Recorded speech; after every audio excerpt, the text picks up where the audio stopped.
Hey guys, how's it going? Welcome to my video. Just want to tell you guys what happened a couple of days ago with my car. So basically, I just want to tell you guys how I fixed the issue. Um, okay, so basically, I was at a McDonald's getting food, parked my car, turned it off, parked my car, went to get some food, came about 15-20 minutes later, and tried to start it. It would crank up, but it wouldn't turn over. Now, I cranked it a couple of times, and it still didn't turn over, and what I did was I shifted the shifter a couple of times, and pretty much, did a couple of things as far as trying to start it with the usual stuff that you guys do when you try to start the car. Try to press the accelerator, thought maybe it was an issue with any one of those things, but it wasn't. So fine, wasn't able to start it after, let me see, maybe 3 or 4 tries. I would crank each and every time, but it wouldn't start up. So basically what I did was I turned on my headlights, and I went out and turned on my headlights just to check out the battery, just to see whether the batteries were good or not. If the batteries were good, the headlights would be bright. Now the headlights were bright, very, very bright, and I was hoping that it was something to do with the battery or something simple, because I don't want to spend money or time on a big fix on the car. So basically, I turned on the lights, went out, checked it out. It was very bright, so I assumed that it wasn't the battery. Next thing I did was I opened up the hood up, see if there was anything amiss under the hood, and check the cables to the battery, made sure that there was no corrosion or anything like that, and there was no corrosion. Now, I did change the battery about 6 months ago. I didn't think it was a battery issue, but just to make sure, I had a booster pack on me, got a booster pack, popped it on, and try to start it, turn over. It wouldn't turn over, just crank, it wouldn't turn over. So at that point, I was very at that point I knew a couple of things. All right, I knew it wasn't the battery, because my booster pack was close to 100%. Didn't use it after I charged it up about a month ago, so it was at 100%. I tried to turn on, it did not turn on, it did not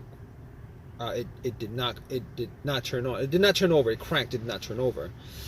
But I could rule out a couple of things. I could rule out the battery being the problem. I could rule out the alternator being the problem, but I didn't think it was the alternator to begin with. I ruled out the alternator anyway, because normally if it was the alternator, your car would have died on the road while the engine was on, because the alternator wouldn't be charging the battery, and then the battery would die, and then your car would die. But putting cables onto the battery would have jump started the car, and then once you take it off, the car would die. Okay, good enough. All right, didn't think it was the battery. Ruled out the battery, ruled out the alternator, ruled out, and here's the thing, I also ruled out the ground wire, because sometimes if the ground wire is it's either loose or not grounded to the frame properly, where rust is in the way, debris or something like that, it would cause a bad connection, and that would cause sometimes it would cause to crank but not start. But normally in those situations, the weak connection would cause the car to slow crank and not start.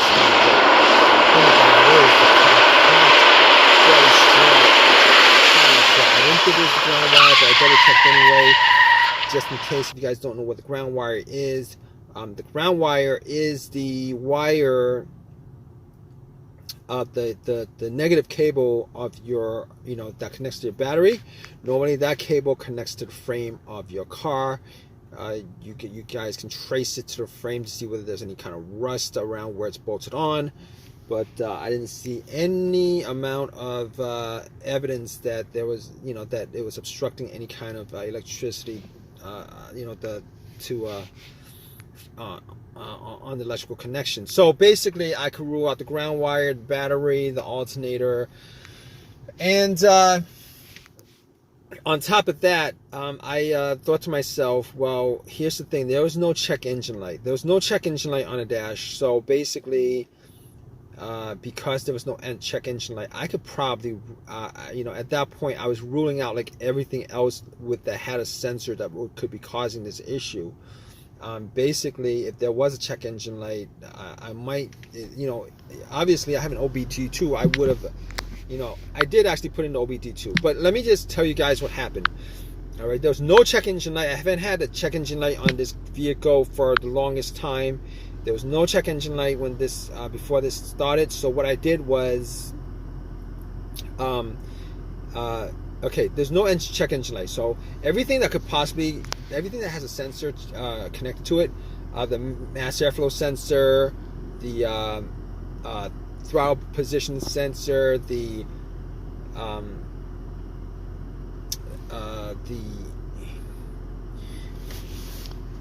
throttle body, crankshaft, camshaft, everything that could possibly have a code that could trigger the check engine light. I pretty much ruled that out. But I have a $20 OBD2 reader that I bought from Walmart. You guys don't know what that is. It's a very cheap OBD2 that I got from Walmart in the auto section. Popped it in. Another thing that could cause it is if there was some kind of connection issue between the car's computer and the car itself, the car's ECM, which is the car's computer. So I plugged it in just to make sure that's not the case. So if the scanner scans everything, gives you a readout on the screen, that pretty much means that there is a connection from the car to the computer, because if there wasn't, the OBD2 would not be reading it. It would tell you that it would stop at some point, tell you that it could not finish the analysis. But it finished the analysis. It gave me no codes whatsoever. Went through everything. So basically, I pretty much ruled out all those other causes that possibly could cause it. Mass airflow sensor, camshaft, crankshaft, throttle position sensor, anything else that could cause it, I pretty much ruled those out as a result of there not being a check engine light on the dash itself. Ruled it all out. Okay, so also ruled out the computer having issues with connecting to the car, where it would just crank up but nothing else would happen as far as firing it up and stuff like that. So ruled out all those things. So at this point, I was like, maybe I knew what it could possibly be. I had a guess. If I had a guess, I could get a good guess. Give it a good guess of what it could possibly be. It could be a fuse, the ignition, the fob key, the relays. So obviously, knowing that, I did do deductive reasoning, not deductive reasoning, but deductive testing. All right, so I got to the fuse box, checked out all the fuses. There were, just to see whether any of the fuses were burnt. Did not smell any kind of burnt smell. The fuses were seemed to be all good. I did not